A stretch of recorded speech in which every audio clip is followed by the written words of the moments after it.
Civilians में आपका स्वागत है। आज के क्लास में हम लोग लोक प्रशासन के आखिरी चैप्टर जो कि सुशासन का होगा, इसको हम लोग शुरू करेंगे। और सुशासन में मैक्सिमम 2 क्लास लगेंगे और 2 क्लास में हम लोग पूरी तरीके से सुशासन को ख़त्म करेंगे। और जैसे ही सुशासन खत्म होता है हम लोग का पेपर 4 पूरी तरीके से कंप्लीट हो जाएगा। पेपर 4 मेंस के लिए पूरी तरीके से रेडी हो जाएगा, प्रीलिम्स के लिए पूरी तरीके से रेडी हो जाएगा। इसके बाद क्या होगा कि जैसे ही सब सब्जेक्ट के मेंस खत्म होंगे उसके बाद हम लोग लाएंगे MCQ सीरीज, और ये हर एक सब्जेक्ट का अलग अलग से लाया जाएगा, चाहे वो झारखंड जीके हो या फिर इंडियन जीके का कोई भी सब्जेक्ट हो। हर सब्जेक्ट के लिए हम लोग अलग से MCQ सीरीज लाएंगे। और वहाँ पे क्या होगा कि जो भी बचा छोटा क्वेश्चन है उन सारे क्वेश्चन को हम लोग शामिल करेंगे, प्लस जितना भी प्रीवियस ईयर क्वेश्चन है उनको भी हम लोग शामिल करेंगे। तो इस प्रकार से हम लोग का तैयारी काफ़ी अच्छा से हो सकता है।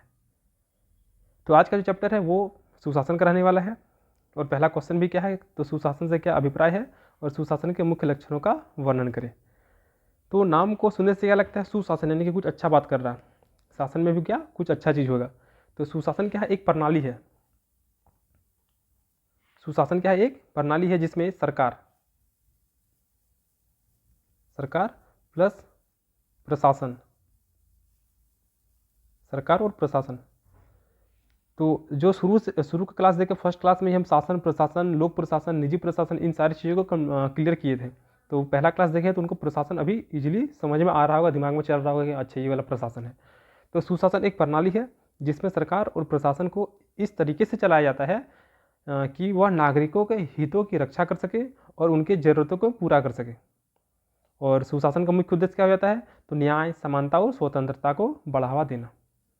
अगर भारतीय परिप्रेक्ष्य में बात किया जाए तो भारतीय परिप्रेक्ष्य में सुशासन अभी अभी पैदा नहीं हुआ है, ये बहुत पुराने समय से ही सुशासन की अवधारणा दी गई है। अगर प्राचीन काल की बात किया जाए तो चंद्रगुप्त मौर्य के समय उनके जो अमात्य थे कौटिल्य या फिर विष्णुगुप्त, उन्होंने सुशासन की अवधारणा को दिए थे। इसके अलावा क्या है कि सुशासन में बहुत सारे तत्व हैं, जैसे कि विधि का शासन हो गया, इसमें पारदर्शिता होता है, जवाबदेही होता है, फिर भागीदारी भी होता है, भागीदारी सुनिश्चित किया जाता है, प्लस न्याय और समानता को अधिक ध्यान दिया जाता है। इसके अलावा सुशासन के बहुत सारे लाभ हैं जिनको हम लोग अभी आगे पढ़ेंगे। तो अगर भारतीय परिप्रेक्ष्य में बात किया जाए तो सुशासन क्या है, बहुत पुराना अवधारणा है। और दरअसल मौर्य काल में कौटिल्य ने यह अवधारणा दिया था। कौटिल्य कौन थे, तो चंद्रगुप्त मौर्य के गुरु थे। और जब चंद्रगुप्त मौर्य राजा बनते हैं तो कौटिल्य फिर उनके महामंत्री बनते हैं। तो कौटिल्य ने ही बहुत पहले प्राचीन काल में सुशासन की अवधारणा दिए थे। और इन्होंने क्या बताया था कि अच्छा शासन क्या होता है, तो अच्छा शासन वह होगा जो लोगों के कल्याण को सर्वोपरि रखता है, यानी कि लोगों के कल्याण को सबसे पहले रखता है, वही क्या होगा, अच्छा शासन होगा कौटिल्य के अनुसार। आधुनिक काल में पश्चिमी लोकतांत्रिक देश में सुशासन एक व्यापक बहस का विषय बना हुआ है। और सामान्यतः शासन और सुशासन एक ही अर्थ में प्रयोग किया जाता है, लेकिन दोनों में मूलभूत अंतर है। तो क्या हो गया कि वर्तमान में सुशासन को लेकर काफ़ी ज़्यादा डिबेट हो रहा है। और हम लोग सामान्यतः शासन और सुशासन दोनों को एक अर्थ में प्रयोग करते हैं, लेकिन दोनों में कुछ मूलभूत अंतर है। हालांकि पब्लिक एडमिनिस्ट्रेशन बहुत सारे ऐसे वर्ड हैं जिनको देख के लगता है कि इनका मीनिंग सेम होगा और हम लोग उसको यूज भी करते हैं सेम नज़रिए से, लेकिन उसमें कुछ मूलभूत अंतर पाया जाता है। उन्हीं में से एक है शासन और एक सुशासन। तो शासन का तात्पर्य होता है राज्य की मशीनरी और उसके कार्य करने के लिए संस्थागत व्यवस्था, जबकि सुशासन का अर्थ होता है जनहित के मुद्दों को ध्यान में रखकर मशीनरी और संस्था को गतिशील किया जाए। यानी कि शासन में मुख्य रूप से जो मशीनरी होते हैं उनके कार्य करने के लिए संस्थागत व्यवस्था होता है, जबकि सुशासन में सबसे पहले क्या होता है, लोगों का हित होता है, यानी कि ये जनहित से जुड़ा हुआ मुद्दा होता है सुशासन, जबकि शासन में जनहित से जुड़ा मुद्दा नहीं होता है। इससे मुख्य रूप से राज्य की जो मशीनरी है उनके जो कार्य करने के लिए जो संस्थागत व्यवस्था है उसी के बारे में प्रावधान किया गया है, जबकि सुशासन में सबसे फर्स्ट क्या है, जनहित। तो जनहित से जुड़े मुद्दों को ध्यान में रखकर जितने भी मशीनरी है या फिर जितने भी संस्था है उनको गतिशील किया जाता है। तो ये दोनों के बीच में मेजर डिफरेंस हो गया शासन और सुशासन के बीच में। सुशासन शब्द प्रशासन के बजाय प्रबंधन पर जोर देता है। दरअसल सुशासन शब्द को शासन के विलोम के रूप में प्रयोग किया जाता है, यानी कि जो सुशासन है ये प्रशासन पर ध्यान नहीं देता है, बल्कि प्रशासन की जगह ये प्रबंधन पर जोर देता है। और जो सुशासन है, ये सुशासन शब्द इसको शासन के विलोम के रूप में प्रयोग किया जाता है, यानी कि शासन के उल्टा सुशासन हो गया, क्योंकि जो सुशासन है वो जनहित से जुड़ा हुआ होता है और कुशासन एक बहुत ही बड़ी समस्या बन गई है। यहाँ पे सुशासन नहीं होगा, ये कुशासन होगा, कुशासन। तो कुशासन शब्द को शासन के विलोम के रूप में प्रयोग किया जाता है। और कुशासन क्या हो गया, वर्तमान समय में एक बड़ी समस्या बन चुका है, क्योंकि कुशासन की वजह से ही आए दिन भ्रष्टाचार या फिर सत्ता का दुरुपयोग, यानी जिसके पास शक्ति है वे अपने शक्ति को मिसयूज कर रहे हैं, सार्वजनिक धन और संपत्ति का दुरुपयोग हो रहा है, जनता की शिकायतों की उपेक्षा की जा रही है, जबकि सुशासन की अवधारणा इनको रोकने वाला उपाय है। तो कुशासन कहीं ना कहीं बहुत दिक्कत खड़ा कर रहा है। तो ऐसी स्थिति में जो सुशासन है वही कुशासन का इलाज बन सकता है, क्योंकि सुशासन में लोगों के हित के बारे में बात किया जाता है, पारदर्शिता होता है, जवाबदेही होता है इसमें। लेकिन कुशासन की वजह से भ्रष्टाचार, सत्ता का दुरुपयोग, सार्वजनिक धन और संपत्ति का दुरुपयोग, जनता की शिकायतों की उपेक्षा की जाती है। हालांकि इसके लिए भी अलग अलग भारत में प्रावधान किया गया है, जैसे कि सेवा का अधिकार हो गया या फिर सूचना का अधिकार हो गया, जिसकी वजह से भ्रष्टाचार या फिर सत्ता का दुरुपयोग, इन सारी चीज़ों को कम करने में सरकार प्रयास कर रही है। लेकिन दिक्कत क्या है कि लोगों को इनके बारे में जानकारी ही नहीं है। आने वाले क्लास में हम लोग इसके बारे में पढ़ेंगे, सेवा का अधिकार ये सब के बारे में, तो वहाँ पता चलेगा क्या कि सरकार ने प्रावधान तो कर दिया है लेकिन लोगों के बीच में जागरूकता नहीं है। और बहुत सारे ऐसे बच्चे होंगे जो इसको पढ़ने से पहले उनको पता नहीं है, तो हो सकता है कि उनके जो घर के मेंबर है उन ये पढ़े लिखे नहीं हो या फिर पढ़े लिखे हैं फिर भी उनको वो सारा चीज़ पता नहीं रहता है। तो हम लोग देखेंगे अगर क्लास में बोला। तो कुशासन जो हो गया वो शासन का विलोम शब्द हो गया, और कुशासन क्या हो गया, वर्तमान में काफ़ी बड़ी समस्या बन चुकी है। तो वास्तव में सुशासन शब्द सरकार और नागरिक के बीच स्वस्थ गुणात्मक संबंध बनाए रखने पर जोर देता है, और सुशासन शब्द नीति निर्माण एवं क्रियान्वयन दोनों से ही संबंधित है। तो अब क्या हो गया, जो सुशासन है ये लोगों के लिए जनहित में तो कार्य करता ही करता है, यानी कि उनके बीच में स्वस्थ और गुणात्मक संबंध बनाए रखने पर जोर देता है। लेकिन सुशासन शब्द जो है ये नीति निर्माण से लेकर नीति के क्रियान्वयन तक, यानी कि दोनों में सुशासन संबंधित हो गया है। अगर विश्व बैंक की बात माने तो विश्व बैंक ने सुशासन की परिभाषा देते हुए इन 3 पहलुओं पर जोर दिया है। जैसे यह राजनीतिक शासन प्रणाली का एक रूप है, यह नीति प्रारूप तैयार करने, नीति निर्माण और नीति कार्यान्वयन में सरकार की योग्यता बताता है, और देश के सामाजिक और आर्थिक संसाधनों के प्रबंधन में आधिकारिक शक्ति द्वारा विकास। तो वर्ल्ड बैंक के द्वारा सुशासन के डेफिनेशन में इन 3 पॉइंट्स को इंक्लूड किया गया है कि सबसे पहला कि जो सुशासन होगा वो राजनीतिक शासन का प्रणाली होगा। एक सेकंड चीज़ कि जो सुशासन शब्द है ये नीति का प्रारूप तैयार करने में, नीति का निर्माण करने में और उसका कार्यान्वयन करने में सरकार की योग्यता बताता है। और तीसरा हो जाएगा क्या कि सामाजिक और आर्थिक संसाधन के प्रबंधन से संबंधित भी सुशासन है। अगर यूनेस्को की बात करें तो यूनेस्को ने सुशासन को परिभाषित करते हुए कहा कि सुशासन क्या एक प्रक्रिया है, एक संस्था है और एक यंत्र है जो समाज के वर्तमान और भविष्य की आवश्यकताओं को तथा हितों को ध्यान में रखते हुए शक्ति एवं प्राधिकार का प्रयोग करता है। दरअसल सुशासन की अवधारणा पारदर्शिता, उत्तरदायित्व तथा जन कल्याणकारी कार्यों से संबंधित है। यानी कि यूनेस्को ने क्या किया कि सुशासन के डेफिनेशन को भविष्य तक ले गए। उन्होंने भविष्य की आवश्यकता को भी ध्यान में रखा। तो जब हम लोग इकोनॉमिक्स पढ़ेंगे तो वहाँ पे हम लोग आर्थिक विकास हो गया या फिर ग्रीन जीडीपी हो गया, इन सबको पढ़ेंगे, जो कि कहीं ना कहीं हम लोग को भविष्य के बारे में बताएगा चीज़ों को। तो यूनेस्को ने भी सुशासन को परिभाषित करते हुए कहा क्या कि सुशासन एक प्रक्रिया है या फिर एक संस्था है या फिर एक यंत्र है जो कि वर्तमान और भविष्य इन दोनों को ध्यान में रखता है। ऐसा नहीं कि वर्तमान समय में ही हम लोग अपने जो भी संसाधन उनका इस प्रकार उपयोग कर ले कि आने वाली पीढ़ी के लिए कुछ बचेगा या नहीं, या फिर कुछ इस प्रकार का शासन हो जाए कि आने वाले पीढ़ी में शासन के लिए कोई जिम्मेदारी या फिर कोई उत्तरदायित्व ही नहीं रहेगा। तो वर्तमान और भविष्य की आवश्यकताओं को तथा हितों को ध्यान में रखते हुए शक्ति और प्राधिकार का प्रयोग करता है। और सुशासन में क्या है, पारदर्शिता देखने को मिलता है, उत्तरदायित्व देखने को मिलता है और जन कल्याणकारी कार्य, ये सारी चीज़ देखने को मिलते हैं। फिर 1992-93 में विश्व बैंक ने सुशासन के संदर्भ में अभिशासन और विकास नामक दस्तावेज जारी किया। तो चूँकि वर्ल्ड बैंक ने सुशासन के डेफिनेशन में 3 पॉइंट्स को जगह दिया था, और फाइनली 1992-93 में यानी कि एलपीजी रिफॉर्म होने के बाद विश्व बैंक ने फिर से सुशासन के संदर्भ में एक दस्तावेज जारी किया जिसका नाम था अभिशासन और विकास। और इसमें स्पष्ट किया कि सुशासन स्थापित करने के लिए क्या क्या तत्व होना चाहिए, यानी कि सुशासन के लिए क्या क्या एलिमेंट्स काफ़ी ज़्यादा इंपॉर्टेंट होंगे उनके बारे में बताया। तो इसमें है क्या, पहला राजनीतिक उत्तरदायित्व, यानी कि इसमें नियमित निर्वाचन होना चाहिए तथा जनता द्वारा राजनीतिक व्यवस्था की स्वीकृति होनी चाहिए, यानी कि जो भी फिक्स टाइम पीरियड है उसके अकॉर्डिंग निर्वाचन टाइम पर होना चाहिए।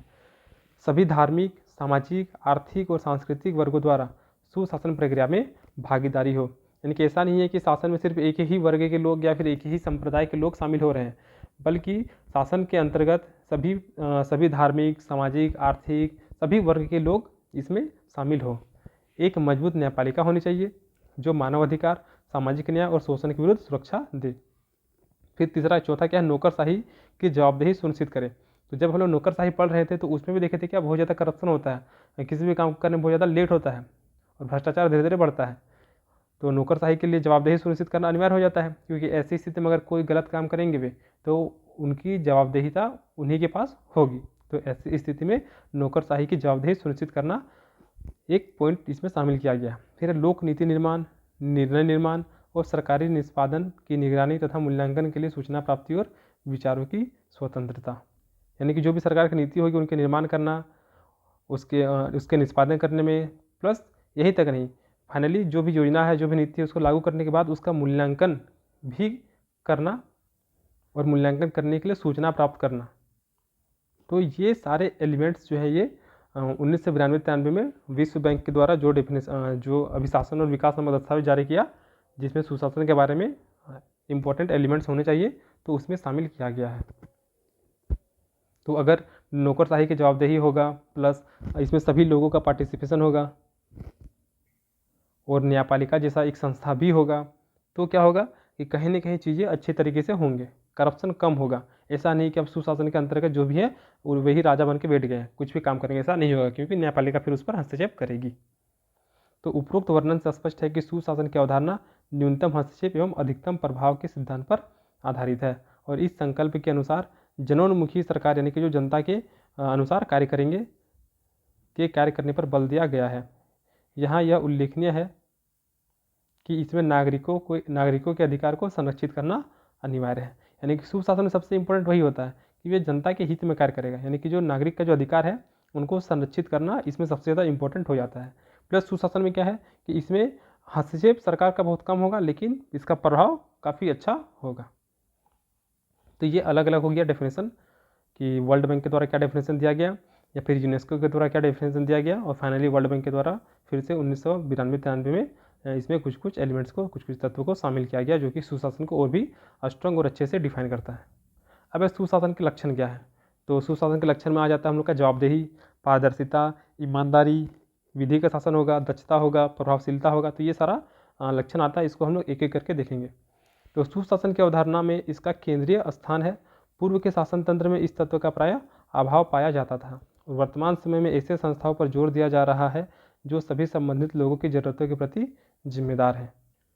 तो सुशासन में जो जवाबदेही पॉइंट है इसको सबसे बीच में रखा गया है, क्योंकि पहले का जो शासन होता था उसमें मुख्य रूप से जवाबदेही जो था इसका अभाव पाया जाता था, लेकिन वर्तमान समय में ऐसे ऐसे संस्थानों पर जोर दिया गया है जिन पर या जिम्मेदारी हो। तो जवाबदेही मतलब क्या हो गया कि जो भी संस्थान है उनको अपने कार्यों के प्रति उत्तरदायी बनाना, और यह न केवल सार्वजनिक संस्था के लिए बल्कि निजी क्षेत्र और नागरिक समाज संगठन को भी जनता तथा संबंधित पक्षों के प्रति उत्तरदायी बनाया जाना चाहिए।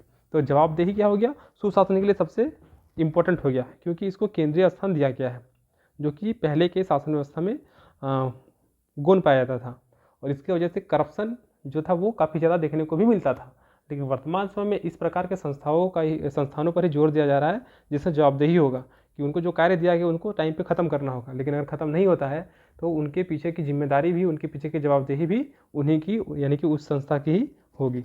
फिर पारदर्शिता, दूसरा पॉइंट क्या है, पारदर्शिता। तो यह सूचना के आबाद प्रभाव एवं प्रशासनिक प्रक्रियाओं से प्रभावित होने वाले लोगों तक उसकी पहुँच के सिद्धांत पर आधारित है। यानी कि पारदर्शिता में क्या हो कि जो भी प्रशासनिक प्रक्रिया है, जो भी कार्य हो रहा है उसकी पहुंच लोगों तक होगी, और लोग सरकारी तथा अन्य क्षेत्रों के कामकाजों के पर्यवेक्षक तथा मूल्यांकन कर सकने में समर्थ हो। इसके लिए उन तक अपेक्षित सूचनाओं के आबाद प्रभाव को सुनिश्चित किया जाना अत्यंत आवश्यक है। यानी कि कोई भी नीति है या फिर कोई भी कार्य अगर किया जा रहा है शासन के द्वारा, तो ऐसी स्थिति में वो कार्य किस प्रकार से हो रहा है, कितना दूर तक हुआ है, कितना बाकी है, तो इन सारी चीज़ों के बारे में लोगों को आबाद रूप से सूचना मिलते रहेगा। तो लोग सरकारी तथा जो भी अन्य क्षेत्र के कामकाज है उनको वे पर्यवेक्षक और मूल्यांकन भी कर सकने में समर्थ होंगे। तीसरा पॉइंट, ईमानदारी। तो सामाजिक न्याय की प्राप्ति तथा प्रशासन में दक्षता के लिए शासन व्यवस्था में ईमानदारी आवश्यक है, और शासन में ईमानदारी की उपस्थिति के लिए प्रभावी कानून, नियम और विनियम होने आवश्यक हैं, और साथ ही यह भी आवश्यक है कि इनका अनुपात प्रभावी तरीके से किया जाए। तो ईमानदारी किसी भी चीज़ के लिए सबसे ज़्यादा इंपॉर्टेंट होता है। अगर आपको सामाजिक न्याय ही स्थापित करना है तो ऐसी स्थिति में आपका ईमानदार होना काफ़ी ज़्यादा ज़रूरी हो जाता है। और ईमानदारी की वजह से ही कोई भी कानून काफ़ी अच्छे तरीके से या फिर कोई भी नियम, कोई भी योजना, कोई भी नीति, कुछ भी हो, अगर ईमानदारी से अगर उसको लागू किया जाए तो कहीं न कहीं वह सफल हो जाता है।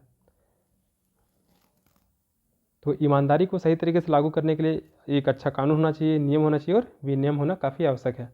और साथ ही साथ यह भी आवश्यक है कि इसको अनुपात प्रभावी तरीके से लागू किया जाए। पारदर्शिता तथा उत्तरदायित्व जैसे गुण शासन में ईमानदारी को बढ़ाने में सहायक है। अब क्या पारदर्शिता है, यानी कि आपको सब चीज़ पता चल जाएगा टाइम टाइम पे, तो आपके लिए मजबूरी हो जाएगा कि आपको अपने कार्य को ईमानदारीपूर्वक करना ही पड़ेगा। फिर है उत्तरदायित्व। अगर आपको अपने कार्य के प्रति उत्तरदायित्व दिया गया है तो ऐसी स्थिति में आपका मजबूरी है कि आपको अपने कार्य को करना ही पड़ेगा। तो कहीं न कहीं ऑलरेडी आप ईमानदारीपूर्वक अपने कार्य को करेंगे और ईमानदारी बढ़ने लगेगा। सूचना का अधिकार जैसे दिया गया है, सूचना का अधिकार अधिनियम जैसे कथनों द्वारा पारदर्शिता तथा सिटीजन चार्टर्ड सर्वोत्तम मॉडल जैसे कदमों ने उत्तरदायित्व की भावना को मजबूत करने में महत्वपूर्ण भूमिका निभाया है। ये सिटीजन चार्टर हो गया या फिर सूचना का अधिकार हो गया, ये सारा हम लोग आने वाले लेक्चर में देखेंगे, यानी कि जो अगला क्लास होगा सुशासन का उसमें हम लोग उसको देखेंगे। तो इन सारे चीज़ों की वजह से कहीं ना कहीं ईमानदारी काफ़ी प्रभाव डाल रहा है। अब है विधि का शासन। तो सुशासन के अंतर्गत विधि का तटस्थ और निष्पक्ष लागू होना एक प्रमुख कार्य होता है तथा यह तभी संभव होगा जब स्वतंत्र न्यायपालिका का गठन हो। यानी कि विधि के शासन में क्या हो जाएगा कि कानून के अनुसार शासन चलेगा और यह निष्पक्ष तरीके से लागू होगा, तटस्थ होगा, यानी कि ये किसी पर्टिकुलर एक व्यक्ति के लिए अलग कानून या फिर अन्य व्यक्ति के लिए कुछ अलग से उनको सहूलियत नहीं मिल सकता है। सभी व्यक्ति के लिए एक जैसा कानून होगा और सभी पर वो लागू भी होगा। और यह तभी संभव होगा जब इसके लिए क्या होगा, एक स्वतंत्र न्यायपालिका का गठन होगा, क्योंकि न्यायपालिका ही डिसाइड करेगा कि जो उन्होंने कानून बनाया है वो सही है या फिर नहीं है। अगर गलत है तो फिर उनको सुधार किया जाएगा और अगर सही है तो फिर तो वो लागू होगा। फिर दक्षता और प्रभावशीलता। तो सुशासन के लिए आवश्यक है कि योजनाओं के क्रियान्वयन कम खर्चों में हो, उपबंध संसाधनों को बेहतर प्रयोग किया जाए और यह प्रशासनिक दक्षता के बिना संभव नहीं है। तो जो भी संसाधन है उन्हीं संसाधनों का बेहतर तरीके से प्रयोग किया जाए।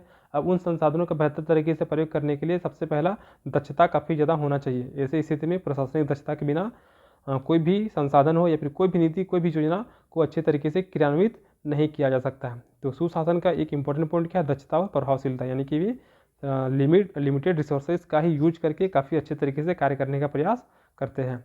फिर अनुक्रियाशीलता। इसमें क्या है कि सरकार द्वारा एक तय सीमा के भीतर युक्तिपूर्ण ढंग से जन समस्याओं का समाधान करना सुशासन के लिए बहुत आवश्यक है। यानी कि एक फिक्स टाइम के भीतर ही जो भी समस्या उसको समाधान करने के लिए यहाँ पे बात किया गया है। और आगे आने वाले लास्ट क्लास में हम लोग ये भी देखेंगे कि सेवा का अधिकार अधिनियम, तो उसमें मुख्य रूप से जो सेवा होता है उसको एक फिक्स टाइम पीरियड पे ही कार्य करना होता है। अन्यथा हम लोग को वहाँ पे बहुत सारे अधिकारी होते हैं, जैसे नाम निर्दिष्ट अधिकारी, प्रथम अपील अधिकारी, द्वितीय अपील अधिकारी, तो इन सभी के पास हम लोग कंप्लेन कर सकते हैं। उनके लिए एक टाइम पीरियड होता है। अगर वे टाइम पीरियड पे अगर आपके सेवा उपलब्ध नहीं करा पाएँ तो फिर उनको दंड भी दिया जाता है। जो भी प्रशासनिक अधिकारी हो तो उनको भी दंड दिया जाता है। तो यहाँ तक का प्रावधान किया गया है, लेकिन फिर से दिक्कत वही है कि लोग इसके प्रति जागरूक नहीं है। तो सुशासन का एक गुण क्या हो गया कि इसमें क्या है कि सरकार के द्वारा एक तय सीमा के भीतर युक्तिपूर्ण ढंग से जो भी समस्या उनका समाधान करना आवश्यक किया गया है। अब है नागरिकों की भागीदारी। तो हम लोग ऊपर में एक पॉइंट देखें कि इसमें जो 1992-93 में विश्व बैंक के द्वारा जो डेफिनेशन दिया गया था उसमें सभी धार्मिक, सामाजिक, आर्थिक और सांस्कृतिक वर्गों के द्वारा सुशासन की प्रक्रिया में भागीदारी लिया जाएगा। यानी कि जितने भी नागरिक हैं, जो भी देश है, जैसे भारत है तो भारत के सभी नागरिकों की भागीदारी सुनिश्चित की जाएगी। तो वही बात यहाँ पे है कि सरकार को नागरिकों को अपने निर्णय में भागीदारी का अवसर देना चाहिए ताकि उनकी समस्याओं का समाधान अधिक प्रभावित ढंग से किया जा सके। तो अगर बात किया जाए भारत में सुशासन, तो बहुत हद तक ये सारे पॉइंट्स देखने को मिलता है, लेकिन उतना अच्छा तरीके से लागू नहीं है। ईमानदारी बहुत कम देखने को मिलता है, विधि का शासन तो है, फिर यहाँ पे पारदर्शिता, जैसे अगर सूचना का अधिकार अधिनियम भी है, लेकिन हो सकता है कि हम लोग को उसमें जो सूचना दिया जा रहा है वो अधूरा सूचना हो, गलत सूचना हो।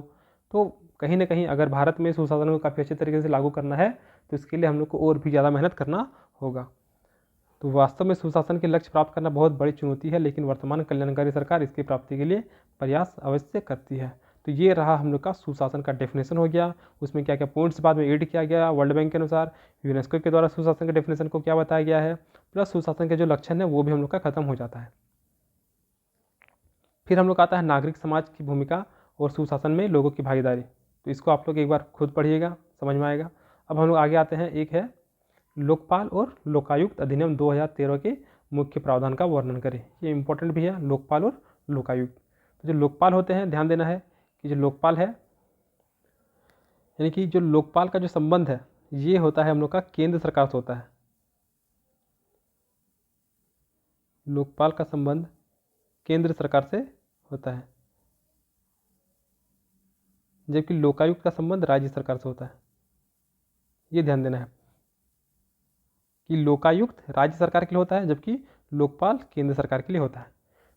तो लोकपाल लोकायुक्त अधिनियम कब 2013 में आया है और इसके प्रावधान के बारे में हम लोग को यहाँ पे चर्चा करना है। तो भारत में भ्रष्टाचार को नियंत्रित करने के लिए लोकपाल एवं लोकायुक्त की अवधारणा की गई है। और दरअसल यह अवधारणा स्वीडन के अम्बुड्समैन से निकली है, जिसका उद्देश्य था प्रशासनिक प्रक्रियाओं एवं कर्मचारियों के शक्ति के दुरुपयोग पर नियंत्रण लगाया जा सके। तो ये ध्यान देना है कि लोकपाल और लोकायुक्त का जो कंसेप्ट है ये कहाँ से निकला है, तो स्वीडन के अम्बुड्समैन से निकला है। और इसका मुख्य उद्देश्य क्या है, भ्रष्टाचार को कम करना, प्लस जो भी गवर्नमेंट एम्प्लॉय हैं, जो भी सरकारी कर्मचारी हैं, प्रशासनिक प्रक्रिया में वे अपने शक्तियों का दुरुपयोग करते हैं तो उस पर नियंत्रण लगाया जा सके। इसीलिए लोकपाल और लोकायुक्त की अवधारणा को भारत में लाया गया है। भारत में पहली बार 1968 में ही लोकपाल और लोकायुक्त अधिनियम पेश किया गया था। और लोकपाल का संबंध केंद्र सरकार से, जबकि लोकायुक्त का संबंध राज्य सरकार से है। और फाइनली 1 जनवरी 2014 को लोकपाल और लोकायुक्त अधिनियम 2013 को राष्ट्रपति ने अनुमति दे दी और यह लागू हो गया। यानी कि लोकपाल और लोकायुक्त अधिनियम 2013 है, जब 13 में राष्ट्रपति इसको अपनी स्वीकृति देते हैं, उसके बाद 1 जनवरी 2014 से लोकपाल और लोकायुक्त अधिनियम लागू हो जाता है, पारित हो जाता है। लोकपाल और लोकायुक्त अधिनियम 2013 के प्रमुख विशेषताएं और प्रावधान निम्नलिखित हैं। तो लोकपाल हो गया केंद्र सरकार के लिए, जबकि लोकायुक्त हो गया राज्य सरकार के लिए। ये कंसेप्ट कहाँ से निकला, तो स्वीडन के अम्बुड्समैन से निकला है, प्रीलिम्स में पूछ सकता है। अब क्या है कि पहला प्रयास 1968 में किया गया था, लेकिन इसके लोकपाल और लोकायुक्त संबंधित अधिनियम जो था ये 2013 में लाया गया और राष्ट्रपति ने उसमें फाइनली अनुमति दे दी और 1 जनवरी 2014 से लोकपाल और लोकायुक्त अधिनियम लागू हो गया। विशेषता क्या है इसमें, प्रावधान क्या है इसमें, तो लोकपाल में अधिकतम 8 सदस्य होंगे और इन 8 सदस्य में से एक अध्यक्ष होंगे, यानी कि 1+7, एक अध्यक्ष होंगे और 7 क्या होंगे, अन्य सदस्य होंगे। तो लोकपाल में अधिकतम कितने सदस्य होंगे, 8 सदस्य होंगे। और इन 8 सदस्य में से 50% सदस्य जो होंगे, यानी कि चार सदस्य जो होंगे वो ST, SC, OBC और महिला वर्ग से शामिल किए जाएंगे, जिसमें एक अध्यक्ष होंगे एवं 7 अन्य सदस्य होंगे। और इनमें से 4 की पृष्ठभूमि न्यायिक होनी चाहिए, यानी कि जो अध्यक्ष होंगे और जो 7 अन्य सदस्य होंगे, तो 7 अन्य सदस्य में से 4 सदस्य की पृष्ठभूमि न्यायिक क्षेत्र से होना चाहिए। फिर क्या है, अध्यक्ष एवं सदस्यों में उचित उम्मीदवारों की खोज के लिए एक सर्च कमेटी का गठन किया जाएगा। ऐसे ही नहीं कि आठों सदस्यों को जिसको मन किया चुन लेंगे। तो इसके लिए क्या करेंगे हम लोग, एक सर्च कमेटी गठन करेंगे और जिसमें 7 सदस्य होंगे। तो सर्च कमेटी में 7 सदस्य होंगे, जबकि लोकपाल में अधिकतम 8 सदस्य शामिल होंगे। तो जो सर्च कमेटी में 7 सदस्य होंगे, इनमें भी 50% सदस्य जो होंगे वो ST, SC, OBC और महिला वर्ग से शामिल किए जाएंगे। आगे हम लोग देखेंगे इसका मिसयूज में देखेंगे, ड्रॉबैक्स में देखेंगे कि किस प्रकार से इसका मिसयूज किया जाता है।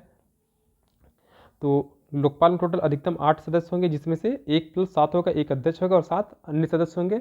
और इन 7 में से जो 4 सदस्य होंगे उनकी पृष्ठभूमि न्यायिक होनी चाहिए। इनका नियुक्ति करने के लिए एक सर्च कमेटी गठन किया जाएगा, जिसमें 7 सदस्य होंगे और इन 7 सदस्य में से 50% सदस्य होंगे वो ST, SC, OBC और महिला वर्ग से शामिल किए जाएंगे।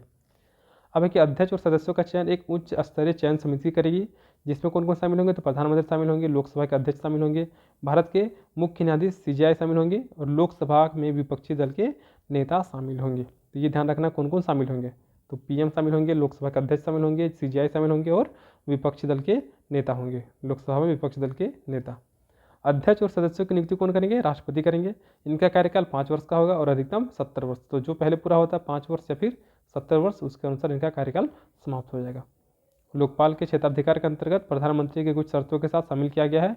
इसके अलावा इसके क्षेत्राधिकार के अंतर्गत निम्नलिखित संगठन एवं पदों को शामिल किया गया है, यानी कि प्रधानमंत्री तो होंगे, उनके अलावा कुछ अन्य संगठन के भी व्यक्ति शामिल हो सकते हैं, जैसे कि संघ के सभी मंत्री शामिल हो सकते हैं, संसद के दोनों सदनों के सदस्य हो सकते हैं, संसद के अधिनियम से स्थापित स्वास्थ्य निकाय हो सकते हैं, या फिर केंद्र द्वारा पूर्णतः या फिर आंशिक पोषित संगठन के पदाधिकारी भी इसमें शामिल हो सकते हैं।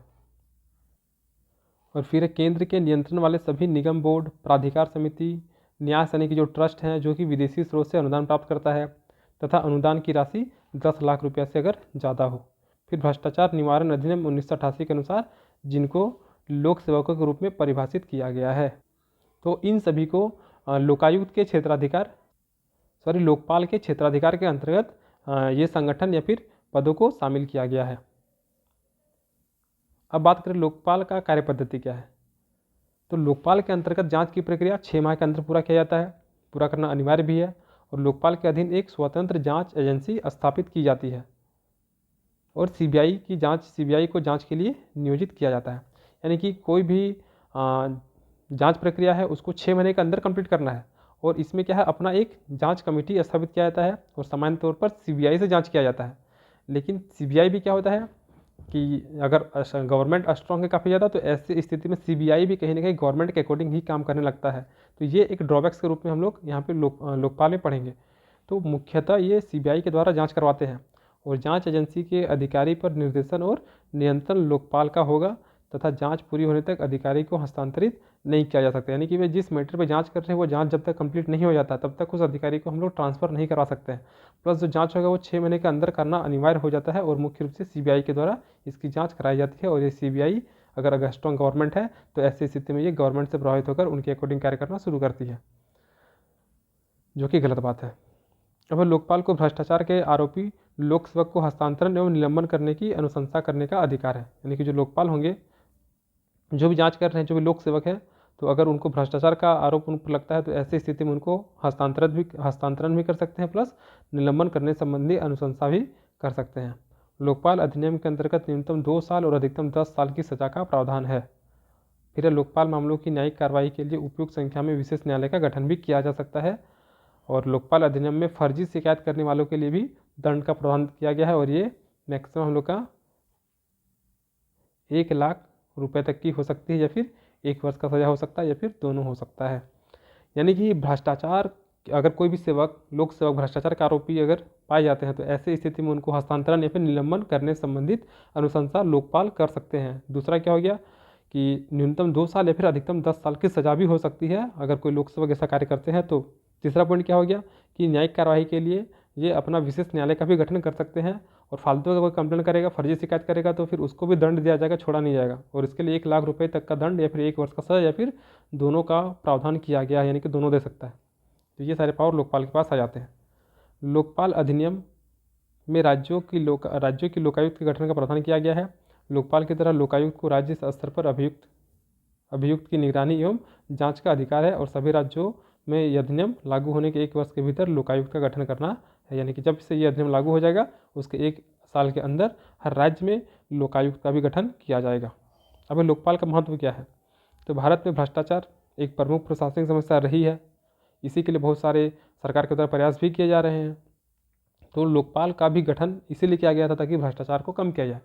तो लोकपाल के गठन से इन समस्याओं को नियंत्रित किया जा सकता है, क्योंकि लोकपाल और लोकायुक्त में विशेष एवं स्वतंत्र अधिकार दिए गए हैं और यह एक स्वतंत्र जांच एजेंसी तथा विशेष न्यायालय के गठन में अनुसंधान और न्यायिक प्रक्रिया में त्वरित कार्रवाई संभव हो सकती है। तो हम लोग ऊपर पढ़ें कि एक विशेष न्यायालय का भी गठन कर सकती है, प्लस से जांच प्रक्रिया के लिए अलग संस्था का प्रयोग करती है।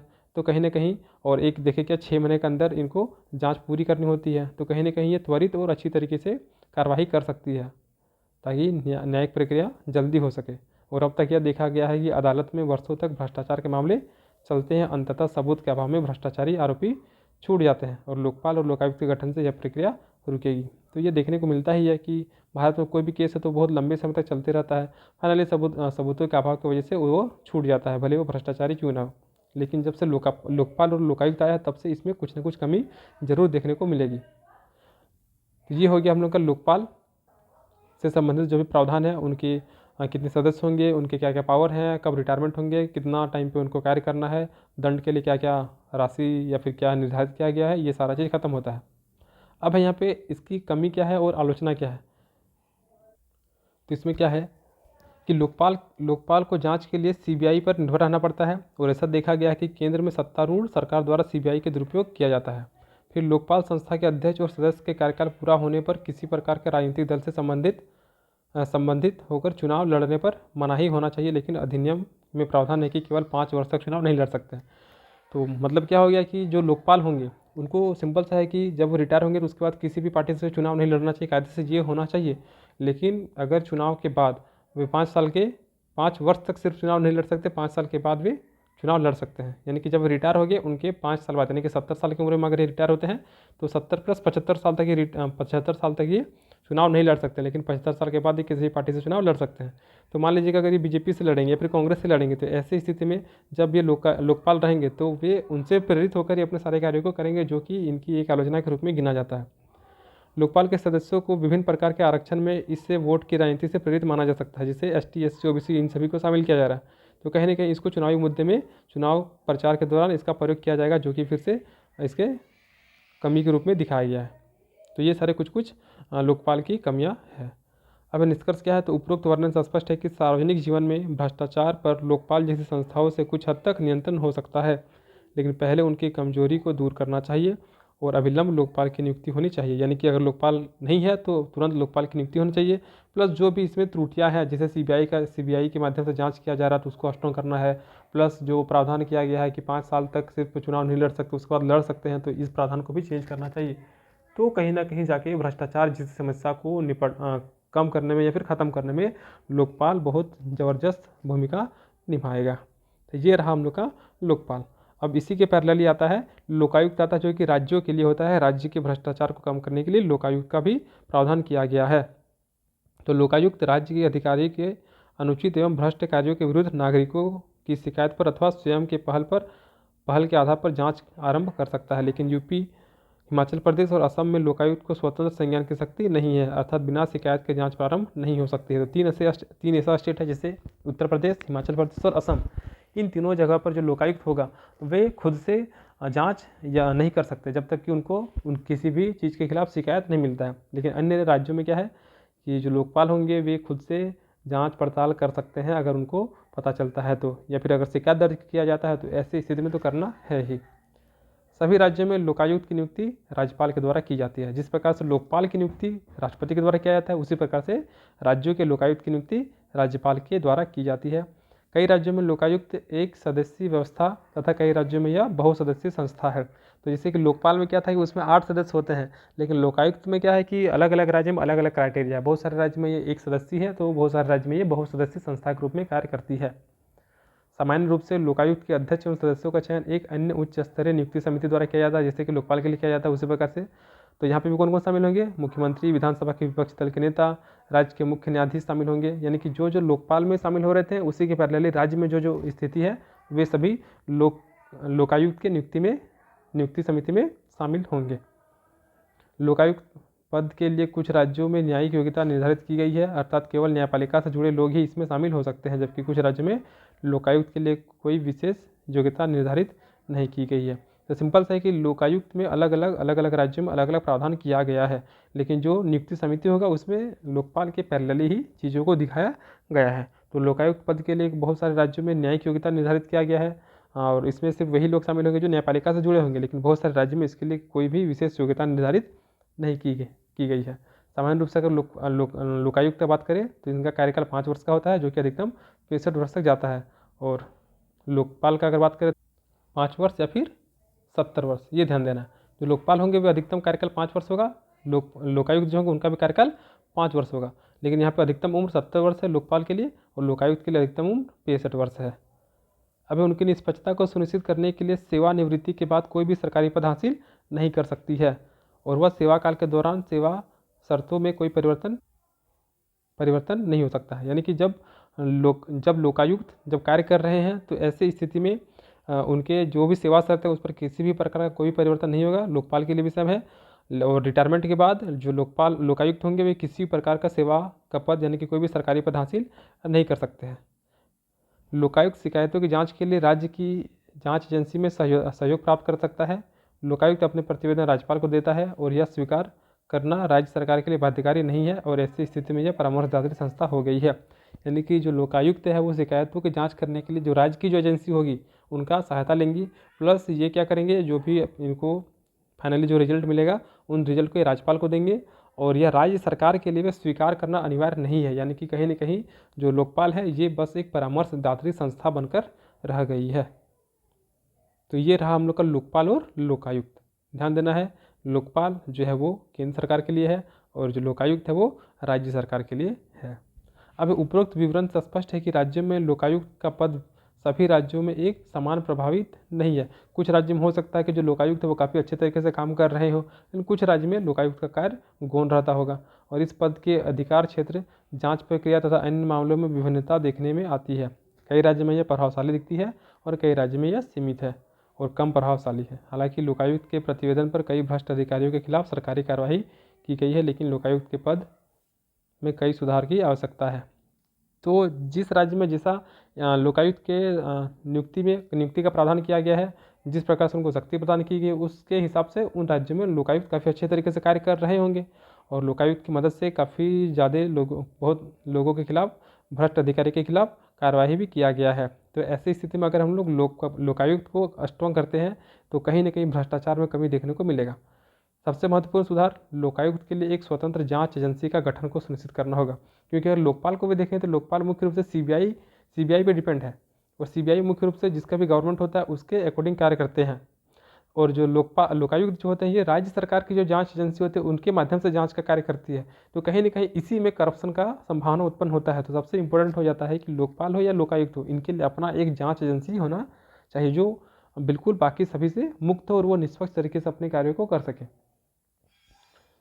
तो जिससे कि निष्पक्ष जांच प्रभावित होती है। और इसके अलावा अलग अलग राज्य में लोकायुक्त के लिए अलग अलग अधिकार और स्वरूप है। इसकी जगह एक समान पद्धति होनी चाहिए, यानी कि सभी राज्यों के लिए लोकायुक्त का प्रावधान जो है, सेवा शर्तें या फिर योग्यता, ये सभी एक प्रकार की होनी चाहिए। इसके अंतर्गत लोकपाल और लोकायुक्त अधिनियम 2013 महत्वपूर्ण है, क्योंकि इसमें सभी राज्यों में एक समान लोकायुक्त के गठन का प्रावधान है। तो ये होता है हम लोग का लोकपाल और लोकायुक्त खत्म। अब है एक आखिरी टॉपिक है हम लोग का, केंद्रीय सतर्कता आयोग, इसके बारे में पढ़ना है। तो ये भी क्या, भ्रष्टाचार को रोकने के लिए भी इस आयोग का गठन किया गया था। तो केस संथालन समिति, ये ध्यान देना है कि केंद्रीय सतर्कता आयोग का गठन केस संथालन समिति के प्रतिवेदन के आधार पर 1964 में किया गया था और जो केंद्रीय सतर्कता आयुक्त के रूप में जाना जाता था।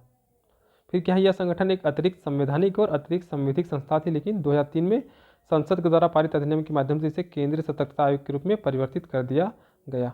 तो 1964 में केंद्रीय संथालन समिति के प्रतिवेदन के आधार पर केंद्रीय सतर्कता आयोग का गठन भ्रष्टाचार को रोकने के लिए किया गया था।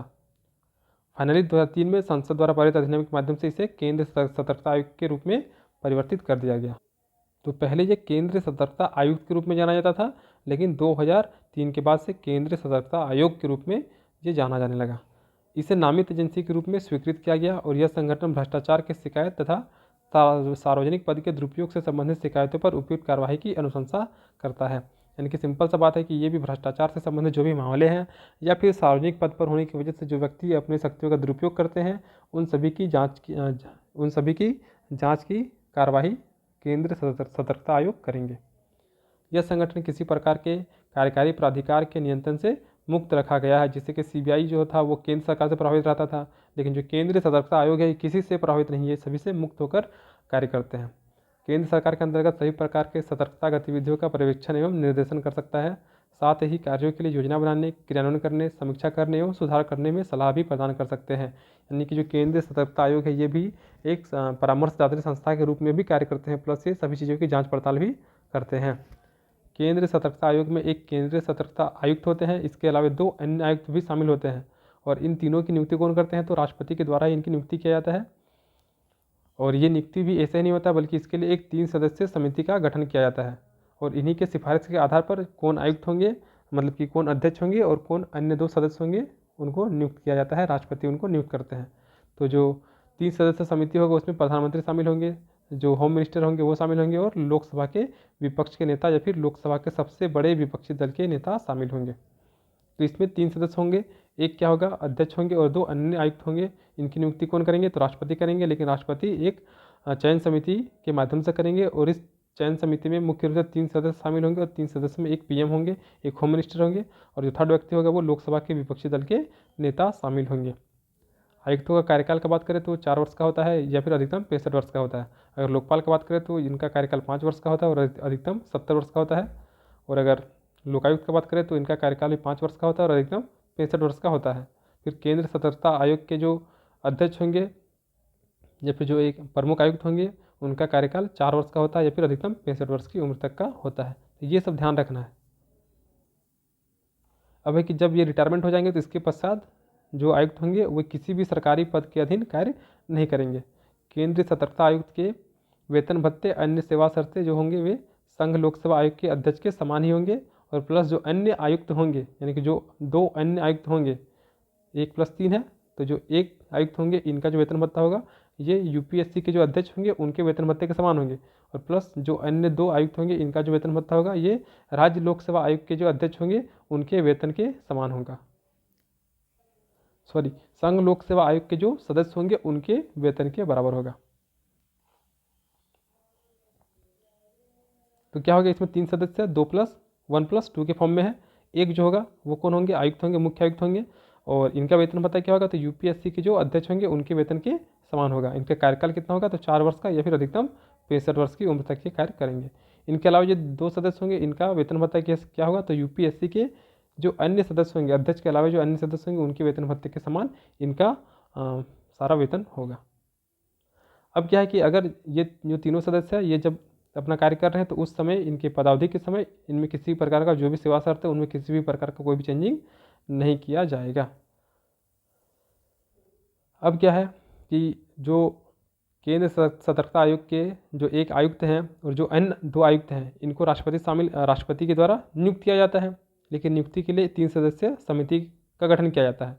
लेकिन राष्ट्रपति इनको इनके कार्यकाल पूर्ण होने से पूर्व भी इनको पद से हटा सकते हैं, लेकिन उनको हटाने के लिए यानी कि सेवा मुक्त करने के लिए कुछ कुछ कंडीशन है, जैसे कि जो भी आयुक्त हैं या फिर जो भी सदस्य हैं वे अगर न्यायालय के द्वारा दिवालिया घोषित हो जाते हैं, या फिर उनका मानसिक स्थिति सही नहीं रहता है, या फिर वे किसी लाभ के पद को धारण कर लेते हैं, तो ऐसी स्थिति में राष्ट्रपति के द्वारा इन तीनों स्थिति में राष्ट्रपति के द्वारा उनको हटाया जा सकता है। केंद्रीय सतर्कता आयोग के जो भी आयुक्त होंगे उनको हटाया जा सकता है। इसके अलावा क्या है कि कदाचार के आरोप और अक्षमता के आधार पर भी राष्ट्रपति के द्वारा इनको हटाया जा सकता है, बर्खास्त किया जा सकता है, लेकिन इसके लिए सुप्रीम कोर्ट का प्रतिवेदन आवश्यक होना चाहिए। तो उनको कार्यकाल से पहले भी उनके पद से पदमुक्त किया जा सकता है, सेवा मुक्त किया जा सकता है, बशर्ते ये सारा कंडीशन फुलफिल होना चाहिए। अब है सतर्कता आयोग का कार्यक्षेत्र क्या है। तो बहुत सारे संगठन हैं जिनके अधिकारियों को केंद्रीय सतर्कता आयोग के अधिकार क्षेत्र में शामिल किया गया, जैसे अखिल भारतीय सेवा के वे अधिकारी जो संघ सरकार के मामले से संबंधित हो, फिर संघ सरकार के ग्रुप 1 के जितने भी अधिकारी वे सभी, सार्वजनिक बैंक है यानी कि सरकारी बैंक है उनके स्केल 5 से ऊपर के जितने भी अधिकारी वे सभी शामिल होंगे, फिर आरबीआई हो गया, नाबार्ड हो गया, सिडबी हो गया, ये सबके ग्रेड बी के ऊपर के जितने भी अधिकारी वे सभी अधिकारी सतर्कता आयोग के कार्यक्षेत्र के अंतर्गत आएंगे।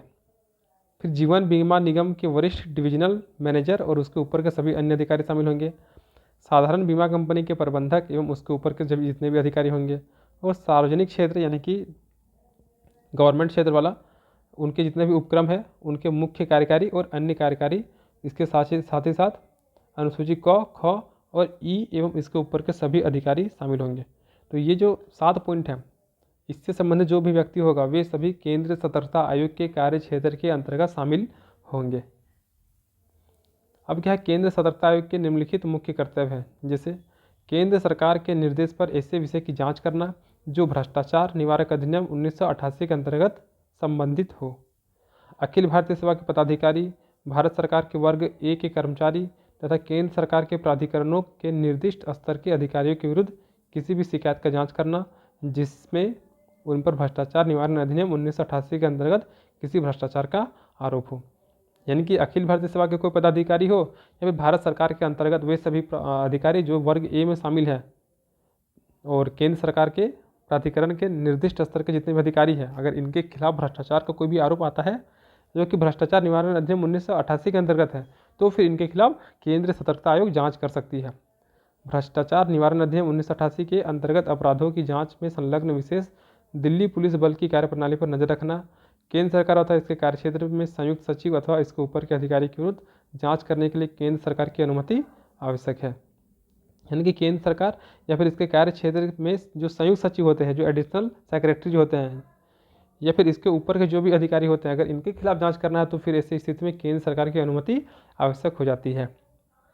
फिर क्या है कि भ्रष्टाचार निवारण अधिनियम 1988 के अंतर्गत मुकदमा चलाने के लिए संबंधित अधिकारी को दिए गए लंबित प्रार्थना पत्रों की समीक्षा करना। केंद्र सरकार के मंत्रालय तथा प्राधिकरणों में सतर्कता प्रशासन पर निगरानी रखना।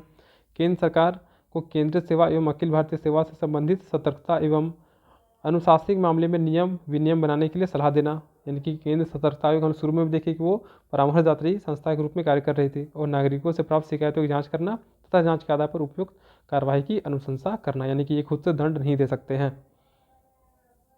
तो ये सारे कुछ पॉइंट शामिल होते हैं जो कि केंद्र सतर्कता आयोग के कर्तव्य के रूप में दिखाया गया है।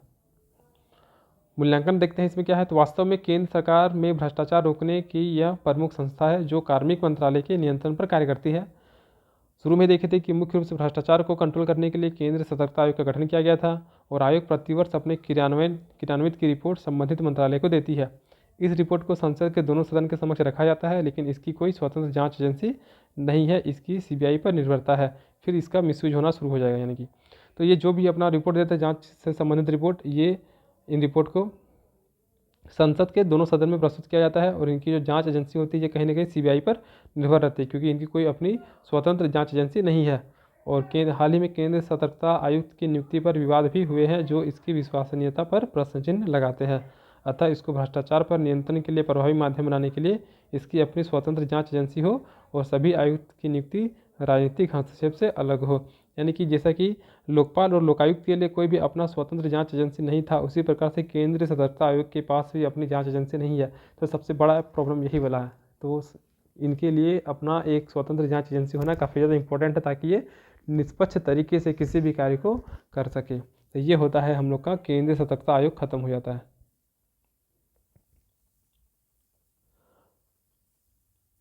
और एक क्लास होगा जिसमें हम लोग सुशासन को पूरी तरीके से ख़त्म कर देंगे।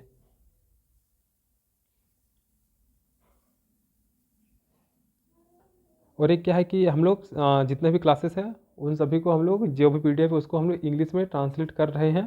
तो बहुत जल्द आप लोग को इंग्लिश में भी पीडीएफ मिल जाएगा। और पीडीएफ के लिए आप लोग इस नंबर पर कांटेक्ट कर सकते हैं 6206193277। तो मिलते हैं अगली वीडियो के साथ, तब तक के लिए धन्यवाद।